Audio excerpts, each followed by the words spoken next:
Et voici le corrigé du brevet des collèges chant étranger du 14 juin 2016. L'exercice numéro 2, 3 affirmations, vrai ou faux. Et là, contrairement à l'exercice 1 de ce même brevet des collèges, il faut justifier les réponses. Donc on verra bien en détail la rédaction que vous pouviez adopter pour y répondre. Alors l'affirmation 1 est fausse. Alors, pourquoi? On va faire le calcul. Donc vous avez votre prix de départ qui est 25 €. On va faire donc 25 €, c'est prix initial. Et vous avez des augmentations de 5%. Donc je vous rappelle qu'augmenter une quantité de 5%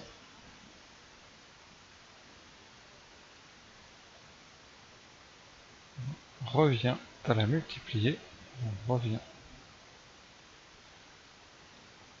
à la multiplier par 1,05. Pourquoi? Parce que quand vous augmentez de t%, ça revient à multiplier par 1 plus t sur 100. Donc ici, t est égal à 5.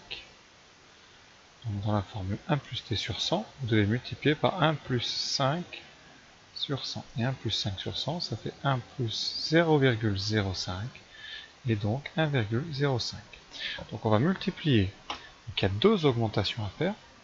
Donc, premièrement, on va faire 25 fois 1,05. Ça nous donnera le prix final après une augmentation. Et si vous voulez une deuxième augmentation, vous allez devoir remultiplier par 1,05. Donc là, on va allumer la calculatrice. Si on met ça en forme, ça fait 1,05 au carré. Donc la calculatrice,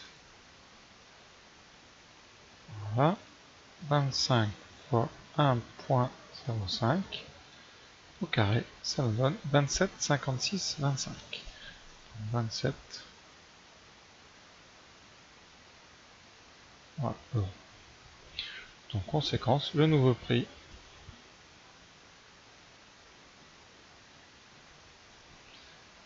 est de 27,56. Donc il y a 6 centimes d'écart, donc l'affirmation est fausse. Alors, petite remarque, qu'est-ce qu'on attend comme erreur de votre part? Eh bien on attend les élèves qui vont faire deux augmentations de 5%, de 5, vont faire 10. Et ça c'est faux, deux augmentations de 5 ne font pas une augmentation de 10. Très important. Alors ceux qui ont fait ça, 10%, ils ont fait 10% de 25, ça faisait 25 plus 2,50 €, ça donnait bien 27,50. Mais attention, les augmentations ne s'ajoutent pas en pourcentage. On a des multiplications avec des coefficients multiplicateurs ici. Affirmation numéro 2. Alors ça nous fait donc 4 fois 365 kg par an, donc 1460 kg par an. Et comme dans la question on nous parle de grammes, on va convertir ça en grammes. Alors 1 kg, je rappelle que 1 kg, c'est 1000 grammes. Donc 1460 kg, ça fait 1060 fois 1000 grammes par an. Et il faut y aller comme ça progressivement. Alors après en puissance de 3, qu'est-ce que ça donne en puissance de 10, pardon. Donc ça c'est 1,46 fois 1000 fois 1000. Ça fait 1,46 fois 10 puissance 3 fois 10 puissance 3. Donc 1,46 fois 10 puissance 6 grammes par an. Donc l'affirmation 2 est vraie. Alors affirmation 3, donc la distance est 12,5 km. Le temps c'est 12 minutes et on doit calculer la vitesse moyenne. Est-ce qu'elle est supérieure ou non à 50 km/h? Donc là on va d'abord convertir ces 12 minutes en heures. Alors 12 minutes, donc ça c'est votre inconnu. Un petit tableau de proportionnalité et 60 ça fait 1 heure. Donc ça veut dire que x fois 60 égale 12. Donc x égale 12 divisé par 60, c'est-à-dire 1/5. Et effectivement, dans 1 heure, vous avez 5 fois 12 minutes. Donc ça nous donne 1/5 d'heure, ce qui vaut 0,2. D'accord. La vitesse maintenant moyenne, Donc vitesse c'est en km/h, donc c'est les distances par le temps. C'est donc 12,5 divisé par un cinquième, et quand on divise par une fraction, on multiplie par son inverse, donc fois 5 sur 1, et ça fait 5 fois 12,5, c'est-à-dire 62,5 km/h. Donc affirmation, eh bien, c'est plus grand que 50, donc il n'a pas respecté les limites.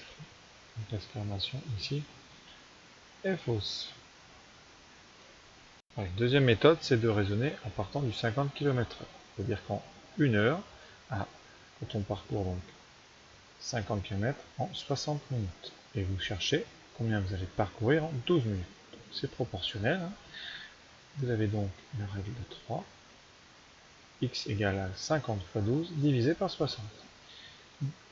Ça fait 600 par 60, ça fait 10. Donc à 50 km/h, en 12 minutes, on fait 10 km. Donc on ne peut pas faire 12,5. Conséquence, il a été plus vite que 50 km/h. Voilà la deuxième façon de faire. Et voilà ce qu'on pouvait dire sur ce sujet. Alors petite remarque sur les 12 minutes. 12 minutes, vous savez que ça fait 1/5 d'heure. Donc on pourrait très bien dire que ça fait 0,2 heures. Et donc au lieu d'avoir une division à un moment par 1/5, vous auriez une division par 0,2. Et on a vu qu'une division par 1/5, ça revenait à multiplier par 5 sur 1. Donc la division par 0,2 équivaut à une multiplication par 5. Ça peut parfois servir. Voilà, donc c'est fini. À bientôt pour l'exercice 3 par exemple de ce même brevet des collèges.